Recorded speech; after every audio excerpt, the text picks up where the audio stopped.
Hi guys, Angelfish Keeper here. Today we're going to do a video I haven't done for in a while, fish profiles. And this fish profile is going to be on the neon tetra, or Paracheirodon Innesi. So everybody knows this fish. It's such a popular tropical aquarium fish all over the world. Fairly cheap, but still very beautiful. A lot of colour in a very small fish. Look great in large numbers. So like most fish available in the aquarium hobby, these guys are from South America. Mainly eastern Peru is where you mainly find these guys, in lightly flowing rivers and streams. Only getting to around 4 centimeters, which isn't big at all. I think that's about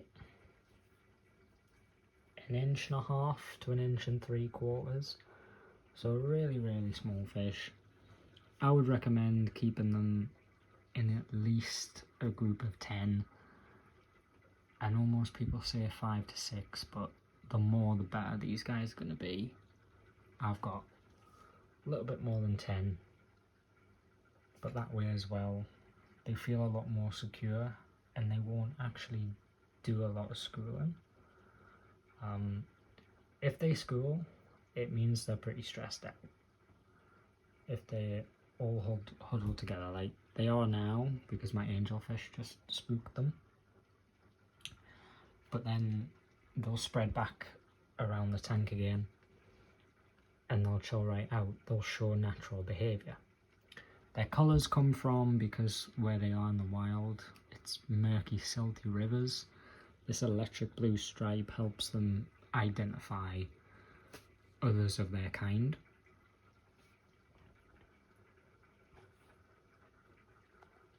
And basically, yeah, so they come from eastern Peru mainly. Great little community tank fish. These guys will go with pretty much anything. Obviously nothing that will eat these guys because they don't get too big. I've never had a problem with angelfish eating them, but that is definitely a risk. So what I do is I buy small angelfish, and then by the time my neons are nice and chunky, these guys generally can't eat them by that point. Although angelfish do get a fair size, they still have small mouths. So if you can fatten up your neons to get to full grown, your angelfish ain't gonna eat them. Unless you've got autumn angels, which get like double the size of domestic angels, then I wouldn't go for it.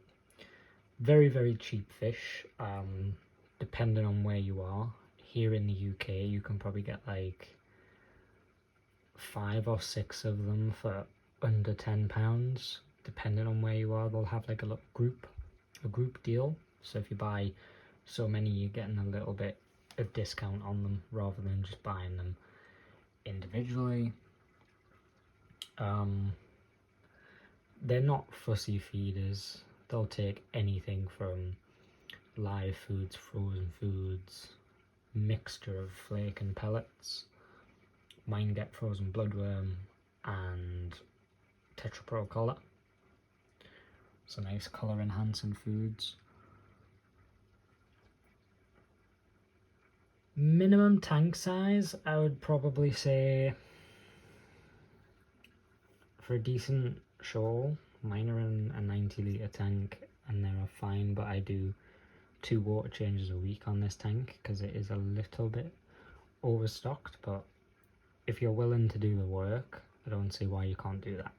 But general rule, I would say you had a 60 litre tank, probably about 15 little neons would be okay in there.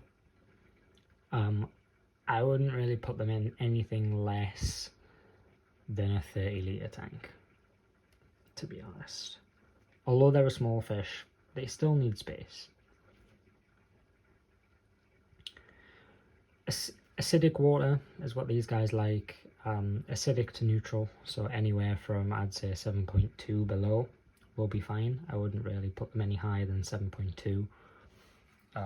But anywhere down to 6, although when you're that low you are in dangerous territory. because the lower the pH, the less bacteria can actually survive in your tank. So you're playing with a time bomb if you've got that low of a pH. So I'd try and stick to 6.8 to 7 if you can. Nice planted tanks, these guys do best in, whether it's fake or live, just make it nice and densely planted. The more hiding spots you kind of put in for them, the less they'll use them. If there's only 1 or 2 hiding spots, they will go to it because they know there's no other place to hide, so they will stay around that area. Whereas if the whole tank is densely planted, or you've got rocks and wood, they're more inclined to swim about because they know if danger does come, they can go anywhere they want.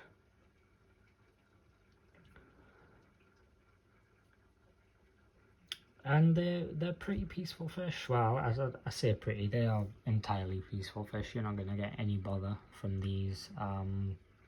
They'll be perfectly fine in any setting. They're not going to bother anything. And they're actually really quite easy to sex. You wouldn't think it, but neons, you can sex neons. And it goes by this blue line. So the blue line, if it's straight, it is a male. If it has a curve to it, like this one, you see how it curves down? That's a female. So that's how you can tell male and female, and obviously females will be a lot more plump, males will be a lot more slender. And that's basically it for the neon. There's not too much more to say. Gravel or sand, they don't really care, that's your preference. Just try and give them the best quality foods that you can, and the more space you can give them, the better. They're not messy fish. The way I see it, 5 or 6 of these is probably the equivalent to 1 angelfish. You know, with the amount of waste that these guys actually produce, it's nothing. I am actually going to do a water change in a second after this video because the filters are not going as it normally does. But yeah, that was my fish profiles on the Neon Tetra.